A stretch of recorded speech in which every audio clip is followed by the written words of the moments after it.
ये कहानी पुराने समय की है। मंदिर के पुजारी को रामू बहुत ही पसंद था। रामू हर रोज मंदिर की सफाई करता था और मंदिर में राधा कृष्णा की मूर्ति को हर रोज नहलाकर कपड़े पहनाता था। रामू को भगवान पर बहुत ही विश्वास था। रामू को जब वह 5 साल का था तभी से रामू अकेला ही था। गांव वालों ने उसका पालन पोषण किया था। रामू अपना पेट मंदिर के प्रसाद से भरता था। मंदिर के पुजारी को रामू पर बहुत विश्वास था। सोने की जगह मंदिर की सीढ़ियां ही थी। रामू हर रात मंदिर में ही सोया करता था और वहीं पर ही रहता था।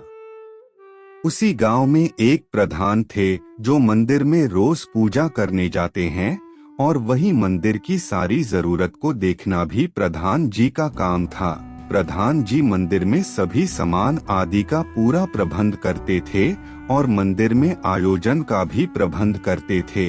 राधा कृष्ण की मूर्तियां पर सोने का हार भी प्रधान जी ने चढ़ाया था और प्रधान जी को गांव के लोग भी बहुत मानत थे।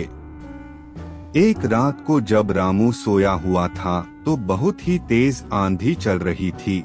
आंधी की हवा इतनी तेज थी कि कुछ भी दिखाई नहीं दे रहा था। रात का समय था। उसी समय सोने से बना हुआ हार जो कि राधा कृष्ण पर चढ़ा हुआ था टूटकर वही पीछे की ओर गिर गया और जहां पर कुछ जगह बनी थी वह पर छुप गया और वह पर कोई भी देख नहीं सकता था।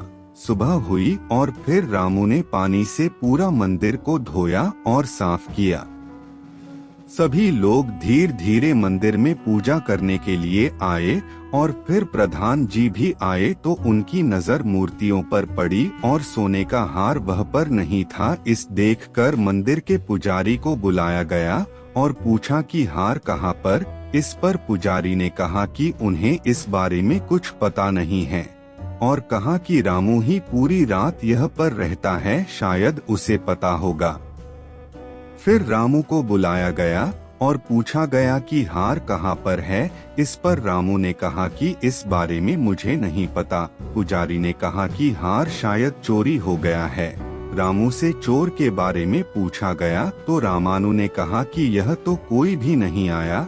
पूरी रात रामू यहीं पर था। कोई चोर आता तो रामू को जरूर पता होता। जब किसी भी नज्जे पर कोई नहीं पहुंचा तो सभी का शक रामू पर ही गया और प्रधान ने कहा कि अगर तुम हार नहीं देते हो तो तुम्हें 50 कोदों की सजा दी जाएगी। पर रामू ने कहा कि उसे हार के बारे में कुछ नहीं पता है। पुजारी ने भी कहा कि रामू सच बोल रहा है, शायद उसे हार के बारे में कुछ पता नहीं है। पर प्रधान जी को विश्वास नहीं था, इसलिए रामू को 50 कोड़े लाए गए और उसे गांव से निकल दिया गया। फिर रामू वह से चला गया और रास्ते में यही सोच रहा था कि जिस भगवान की पूजा उसने दिन रात की उसकी की वजह से आज उसे सब चोर समझ रहे हैं। जब रामू जा रहा था तो उसे एक गांव से गुजारना था, क्योंकि रास्ते में वही गांव पड़ता था। उसी गांव में वह पर कीर्तन चल रहा था और एक बाबा जी उसी में पूजा कर रहे थे। रामू कीर्तन की बीच में जाकर बोला कि बंद करो, ये ढोंग भगवान कहीं भी नहीं है। इस बात पर सभी लोगों को गुस्सा आया और सभी लोग उसे पीटने लगे। यह सब देखकर साधु बाबा ने कहा कि रुक जाओ, ऐसे मत पीटो। पर बाबा जी ये नास्तिक है और भगवान को नहीं मानता है। जब रामू से बाबा जी ने पूछा कि तुम ये सब क्यों कह रहे हो, इस पर सारी बात रामू ने बता दी और बाबा जी ने कहा कि भगवान सभी की परीक्षा लेते हैं और वो अपने भक्तों को हमेशा खुश देखना चाहते हैं। इस पर भी कोई राज होगा जो तुम्हारे साथ इस कुछ हुआ है। तुम भगवान से नाराज मत होना, वो तुम्हारे साथ हमेशा से हैं।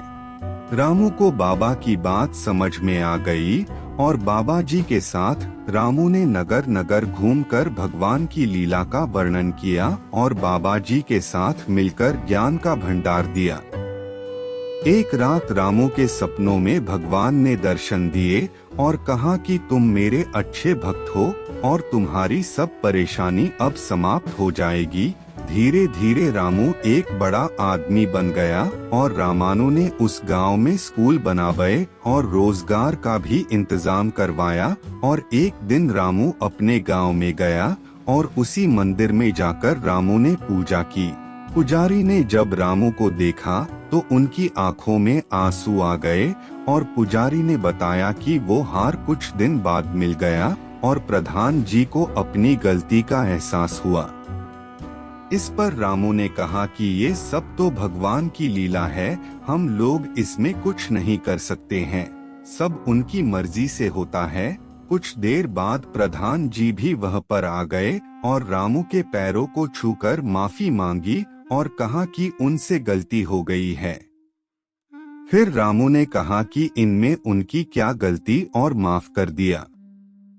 फिर प्रधान जी ने अपनी लड़की की शादी रामू से कर दी और फिर रामू की गृहस्थी की शुरुआत हुई और रामू सभी जगह जगह जाकर भजन कीर्तन करता था और भगवान की लीला में डूबा रहता था। दोस्तों, भगवान पर हमेशा विश्वास रखो, वो हमेशा आपके साथ है।